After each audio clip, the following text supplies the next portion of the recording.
ಜಮಖಂಡಿ ತಾಲೂಕಾ ಸರ್ಕಾರಿ ಆಸ್ಪತ್ರೆ ಏನು ಹೆಣ್ಮಕ್ಳದ 100 ಬೆಡ್ ಇರುವಂತಹ ಹಾಸಿಗೆ ಆಸ್ಪತ್ರೆ ಐತಿಲ್ಲೇ ಇಲ್ಲಿ ಒಂದು ಸ್ಕ್ಯಾಮ್ ನಡೆಯಕತ್ತೈತಿ. ಏನು ಸ್ಕ್ಯಾಮ್ ನಡೆಯಕತ್ತೈತಿ ಅಂತಂದ್ರೆ ಇಲ್ಲಿ ಬರುವಂತಹ ಪ್ರೆಗ್ನೆಂಟ್ ಆಗಿರುವಂತಹ ಮಹಿಳೆಯರಿಗೆ ಒಬ್ಬರಿಗೆ ಒಂದು ಡೆಲಿವರಿಗೆ 5,000 to 7,000 ರೂಪಾಯಿ ತನಕ ತಗೊಳಕತ್ತಾರ. ಇದನ್ನ ನಾವು ಈಗಾಗಲೇ ಇದಾದ್ಮೇಲೆ ಇದು ಏನು ಲೈವ್ ಐತಿ, ಈಗ ಲೈವ್ ಆಮೇಲೆ ಆಫ್ಟರ್ ಲೈವ್ ಏನೈತಿ ನಾವು ನಿಮಗೆ ಒಂದಿಷ್ಟು ಫುಟೇಜಸ್ಗಳನ್ನ ಹಾಕ್ತೀವಿ.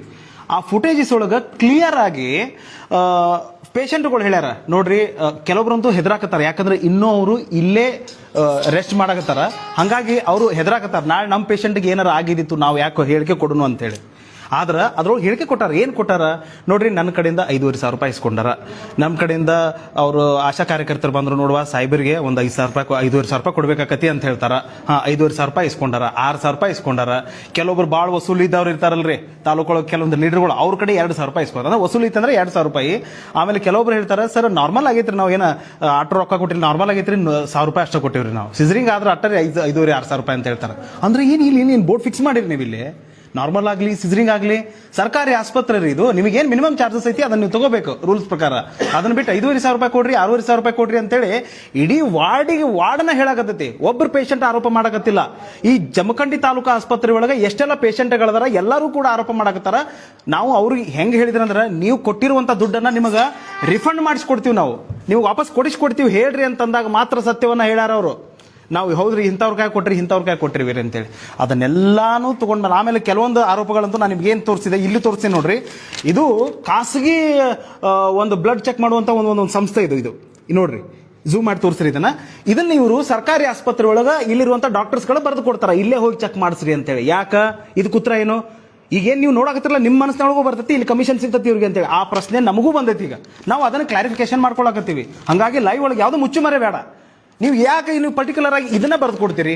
ಹೌದಾ, ನಿಮ್ಮ ಕಡೆ ಸರ್ವಿಸ್ ಇಲ್ಲ, ಹೌದ್ರಿ ನಮ್ಮ ಕಡೆ ಈ ಸರ್ವಿಸ್ ಇಲ್ಲ, ನೀವು ಹೊರಗಡೆ ಎಲ್ಲಾರ ಚೆಕ್ ಮಾಡಿಸ್ಕೊರಿ. ಯಾಕೆ ಹೇಳಕ್ಕಾಗಂಗಿಲ್ಲ ನಿಮ್ಗೆ? ನಿಮ್ಮ ರೂಲ್ಸ್ ಒಳಗ, ನಿಮ್ಮ ಕಾನೂನಿನ ಚೌಕಟ್ಟೊಳಗ ಈ ರೂಲ್ಸ್ ಐತೆ ನಿಮಗ. ಪರ್ಟಿಕ್ಯುಲರ್ ಆಗಿ ಈ ಆಸ್ಪತ್ರೆಗೆ ಹೋಗ್ರಿ ಅಂತೇಳಿ ಐತೆ ನಿಮ್ಮ ಕಡೆ ರೂಲ್ಸ್? ಇಲ್ಲ ಅಂತಂದ್ಮೇಲೆ ಯಾಕೆ ನೀವು ಮಾಡಕತ್ತೀರಿ? ನಿಮಗೆ ಗೌರ್ಮೆಂಟ್ ಇಂದ ಸ್ಯಾಲ್ರಿ ಕೊಡ್ತಾರ. ಕೆಲವೊಬ್ರು 50,000 ತಗೋತೀರಿ, 60,000 ತಗೋತೀರಿ, 1,00,000 ತಗೋತೀರಿ. ಹೊರಗುತ್ತಿಗೆ ಬಂದ್ರೆ ಅವ್ರದೊಂದು ಬೇರೆ ಇರ್ತದ. ಇಷ್ಟೆಲ್ಲ ತಗೊಂಡ್ರು ನೀವು ಯಾಕೆ ರಕ್ತ ಹೀರಾಕ್ತೀರಿ ಬಡವ್ರದು? 5,000 6,000 ಯಾಕೆ ತಗೊಳಕತ್ತೀರಿ? ನಾಚಿಕಾಗಂಗಿಲ್ಲ ನಿಮಗ? ಇದಕ್ಕೆ ಉತ್ತರ ಯಾರು ಕೊಡೋರು? ಆಮೇಲೆ ಇವ್ರು ಹೇಳ್ತಾರೆ, ಸರ್ ಮುದಿಗೌಡ್ರು ಸರ್ ಕಡೆ ಬಂದಿವಿ ನಾವು. ಸರ್ ನೋಡ್ರಿ, ನಿಮ್ಮ ಆಸ್ಪತ್ರೆ ಒಳಗೆ ಹಿಂಗೆ, ನಿಮ್ಮ ಆಸ್ಪತ್ರೆ ನಮ್ಮ ಆಸ್ಪತ್ರೆ ಇದು ಸರ್, ನೋಡ್ರಿ ನಿಮ್ಮ ಸಮ್ಮುಖದೊಳಗೆ ನಡೆಯುವಂತಹ ಇದು ಹಿಂಗೆ ನಡೆಯಕತ್ತೈತಿ, ಇದಕ್ಕೆ ನೀವು ಉತ್ತರ ಏನು ಕೊಡ್ತೀರಿ ಅಂತ ಕೇಳಿದಾಗ ಅವರು ಕಾನೂನಿನ ದೃಷ್ಟಿ ಒಳಗೆ ಏನೆಲ್ಲ ಐತಿ ಅದನ್ನ ಹೇಳ್ತಾರೆ. ನಮ್ಮ ಗಮನಕ್ಕೆ ತೊಗೊಂಬರ್ರಿ, ನಾವು ನೋಟಿಸ್ ಇಶ್ಯೂ ಮಾಡ್ತೀವಿ ಅಂತ. ಕಳೆದ 5-6 ತಿಂಗಳ ಹಿಂದನೂ ನಾವು ಬಂದಿದ್ದೀವಿ, ಅವಾಗಲೂ ತೋರಿಸಿದೀವಿ. ಪೇಷಂಟ್ಗಳು ಹೇಳ್ತಾರೆ ಡೈರೆಕ್ಟ್ ಆಗಿ, ದಳವಾಯಿ ಡಾಕ್ಟರ್ ನನ್ನ ಕಡೆ 5,500 ರೂಪಾಯಿ ಇಸ್ಕೊಂಡಾರ ಅಂತೇಳಿ. ಇದಕ್ಕೆ ಉತ್ತರ ಏನು ಕೊಡ್ತೀರಿ ನೀವು?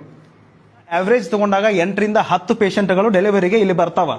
5,000 ಇಂಟು 10 ಹೊಡಿರಿ, 50,000 ರೂಪಾಯಿ. ಈ ರೊಕ್ಕ ಅದೇ ಸರ್, ನೀವು ಡೆಲಿವರಿ ಆಗ್ತಾವ. ಹೌದು, 10 ಜನ ಒಂದು ಆವರೇಜ್ ಇಟ್ಕೊಂಡ್ರ 10 ಜನದ್ದು ಡೆಲಿವರಿ 5,000 5,500. ನಾವು ಮಿನಿಮಮ್ ಹೇಳತ್ತೇನೆ 5,000 ರೂಪಾಯಿ ಅಂತೇಳಿ. 50,000 ರೂಪಾಯಿ ಪ್ರತಿದಿನ. ಏನ್ ಮಾಡಕತ್ತೀರಿ ನೀವು? ಇಂಟು 30 ಹೊಡಿರಿ, ಎಷ್ಟು ಲಕ್ಷ ಆಯ್ತು ರೀ? ಲಕ್ಷಗಟ್ಟಲೆ ಹಗರಣ ಮಾಡಾಕ್ತೀರಿ ನೀವು ಇಲ್ಲಿ ಗೌರ್ಮೆಂಟ್ ಹಾಸ್ಪಿಟಲ್ ಒಳಗೆ.